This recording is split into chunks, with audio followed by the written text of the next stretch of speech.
This try from Penaud secured a brilliant victory for France against Australia in a really tight battle, but let's dive into the details how they got to that stage.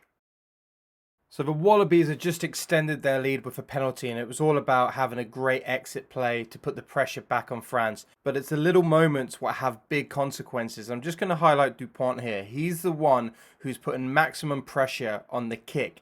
And notice how he stays on the kicker's left side, so he forces him to kick to the centre field.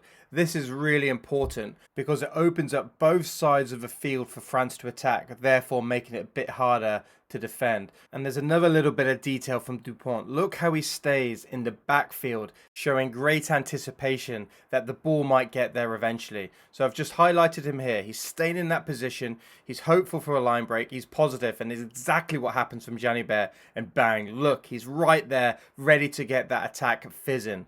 But before we dive into the score, let's look at the details what led to that in beforehand. So in the first half, we're going to see some shape.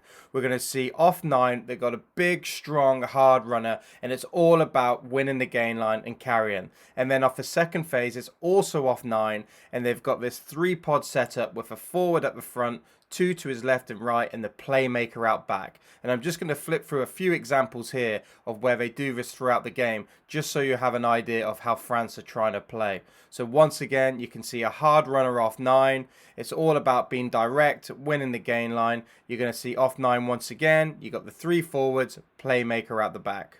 And so far in these examples, it's all about being hitting and direct. Whereas when we move to the second half, it's the same initial tackle, and then it goes to that pod. But this time there's a little bit of variation. They use the player on that tip line, and Australia read that really well. But you can see France were trying to change that shape up a little bit. Now here's our fourth example of a carry in and close to the ruck.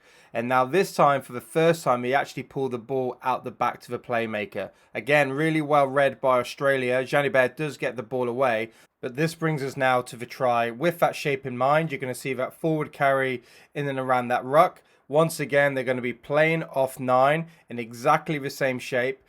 This time, they pull the ball back to Jalibert, who spots that the Wallabies defence are defending narrow, and that gets the ball to Penaud. Penaud's still got a lot to do. So he's reading the defender, and he notices the defender's momentum is going all towards the touchline. And if we just turn it around from that pullback play, you'll see a bit of detail in Penaud's work here. Look how he keeps the momentum of the defender going towards the touchline with his running line. He steps right before stepping left. This is a lovely bit of detail to keep the defender going to the direction he wants to go, and then he steps back in. It's a beautiful fend on his left side just to keep that defender at bay and at pace. This is just a wonderful try that rounded off a great team effort and a wonderful victory for France.